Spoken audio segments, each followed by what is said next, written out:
Next up, at number 6, Eastwick. Eastwick was a series adapted from the John Updike novel The Witches of Eastwick. It was developed by Maggie Friedman and aired on ABC in 2009, running for one season which ended in 2010. The show centered around Joanne Frankel, played by Lindsay Price, Catherine Gardner, played by Jamie Ray Newman, and Roxanne Toccoletti, played by Rebecca Romaine. 3 women in New England who discover their abilities after a stranger comes to town. Coincidentally, after each woman has wished for change in her life. So, as I mentioned, this show was loosely adapted from the 1984 novel The Witches of Eastwick, and I stress the word loosely.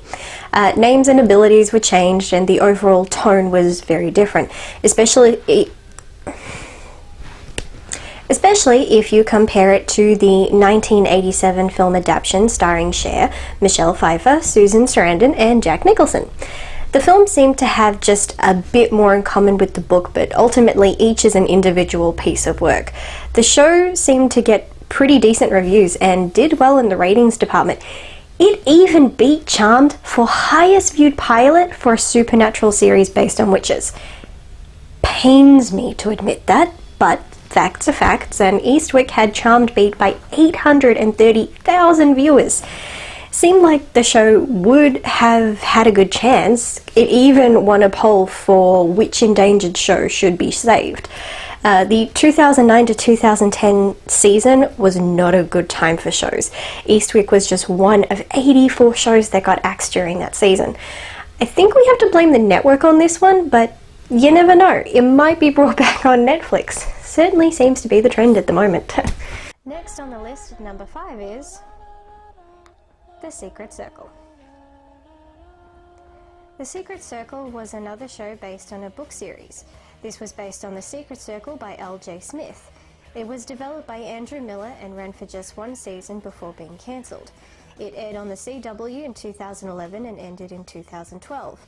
It follows Cassie Blake, played by Britt Robertson, who moves to Chance Harbor, Washington, and discovers she's a witch, and soon meets a group of 5 other witches and joins their coven.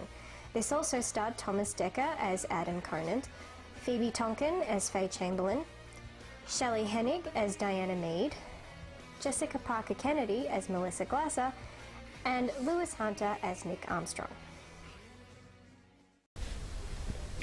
First time I'm saying this for this list, and I might cop some hate, but oh well, my channel, my opinion, and my opinion is I really didn't like this show. Now, I went in very excited to see a new TV show about witches on our screens, but as the season progressed, my like for it dissolved. According to ratings, the number of viewers began to decrease halfway through the season and continued to drop.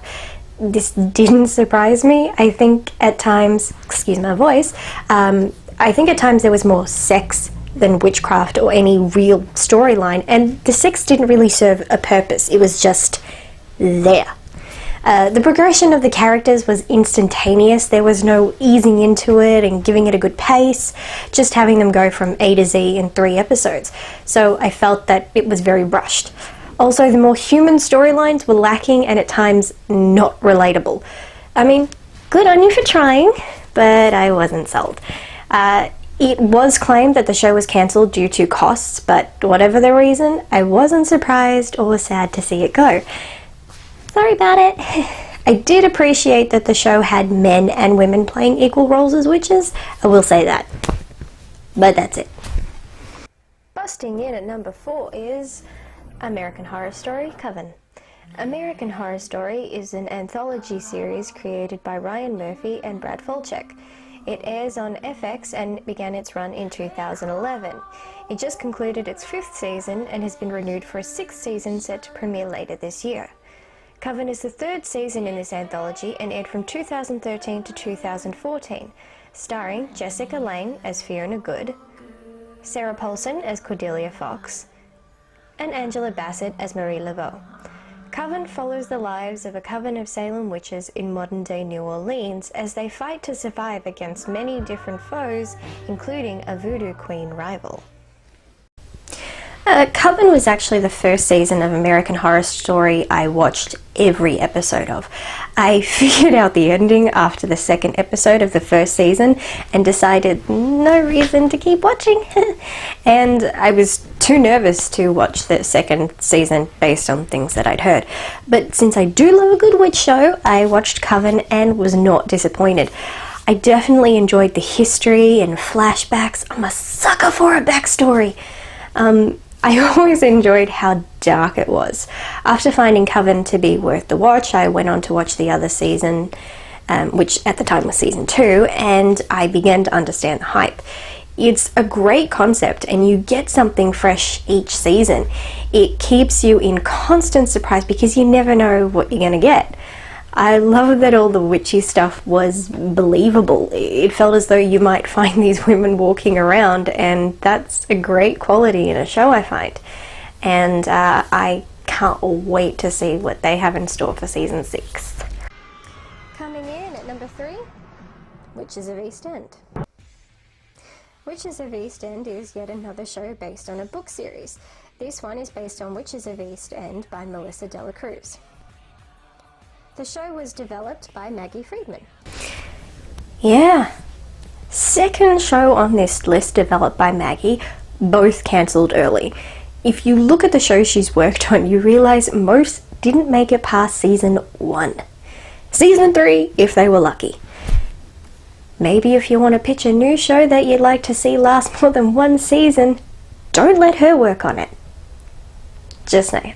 The show stars Julia Ormond as Joanna Beauchamp, Jenna Dewan Tatum as Freya Beauchamp, Rachel Boston as Ingrid Beauchamp, and Machen Amick as Wendy Beauchamp, a family of witches and part of a royal family who escaped their world during a time of war and now reside in the town of East End. The show starts with Freya and Ingrid learning of their lineage. The show ran for 2 seasons from 2013 to 2014 and aired on Lifetime before being cancelled due to a drop in ratings during its second season. Witches of East End is my second least favourite show on this list. Again, I was not surprised it got cancelled because it frustrated me to no end. This show had great potential, but again, I don't feel it went about it the right way. You had a love triangle that got shoved down your throat without warning in the first 5 seconds. It was so sudden, it was like seeing a quickie in an alley. Yeah, okay, I have a serious dislike for love triangles. Sue me! Each character had their own individual storyline and the stories didn't blend together well.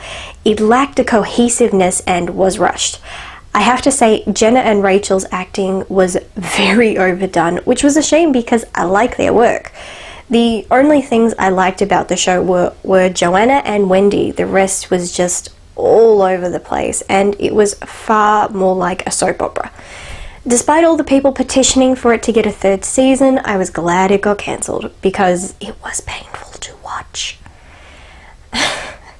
Although I did hate that it ended with a cliffhanger. Yeah, another one. And those are not cool. Coming in at number 2, Salem.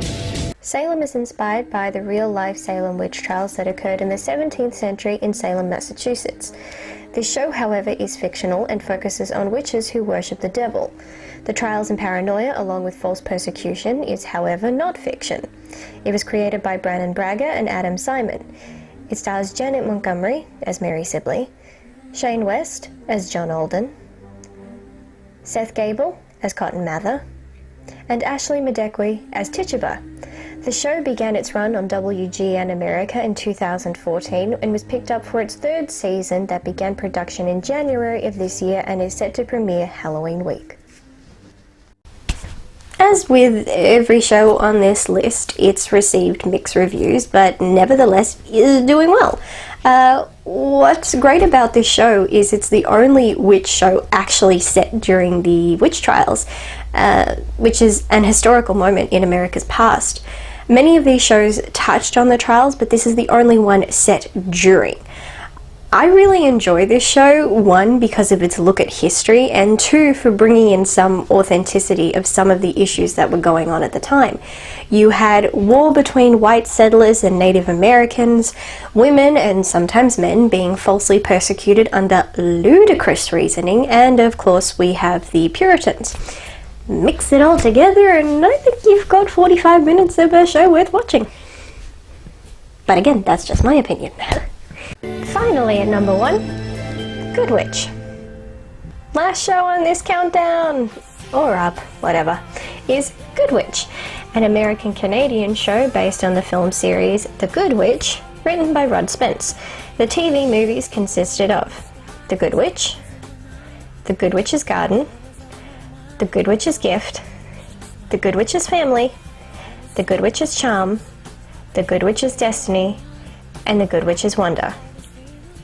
The show was developed by Craig Price and Sue Tenney and began airing on the Hallmark Channel in 2015 and began its second season on April 17th. The show stars Catherine Bell as Cassandra Nightingale. In the show we also have Bailey Madison as Grace Russell and James Denton as Dr. Sam Redford.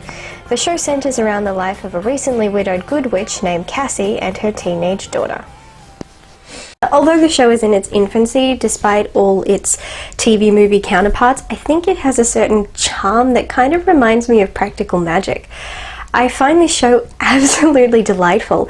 It's a very light and relaxing show, very Hallmark, and has so much heart and is a joy to watch. Now, there's never any actual mention of real magic, nor is it even demonstrated. It's all very suggestive and left to the viewers to form their own opinion of whether or not Cassie is a witch. What we do know is she's very intuitive, as is her daughter, and both can sense things before they happen. Something about them that is typically Wiccan, though, is their practice and belief in natural remedies and natural energy. So if they are witches, it would be a far more realistic approach of what witches are instead of dramatized special effects versions that we're used to. I think what led to the success of some of these shows was the human aspect, and yes, I'm using this word again, relatability, that they brought. Shows that reflect reality and the world around us tend to do well in my eyes. Overall, these are a good selection of shows to try out if witches are your thing. Regardless of whether I like them or not, there were plenty out there who did enjoy them, so they're definitely worth giving a go. If you are interested in any of them, you can find them on Amazon.com. Let's try Amazon.com, eBay, and even Netflix, or well, anywhere that sells DVDs. I don't know. I'm sure you know where to find them. Thank you so much for watching. I hope you enjoyed this video. If you liked it, click the thumbs up. If you'd like to see more videos like this, subscribe to this channel and drop a line and let me know what shows or movies you'd like to see discussed. You can also follow me on social media. All my links are down below. Until next time, bye.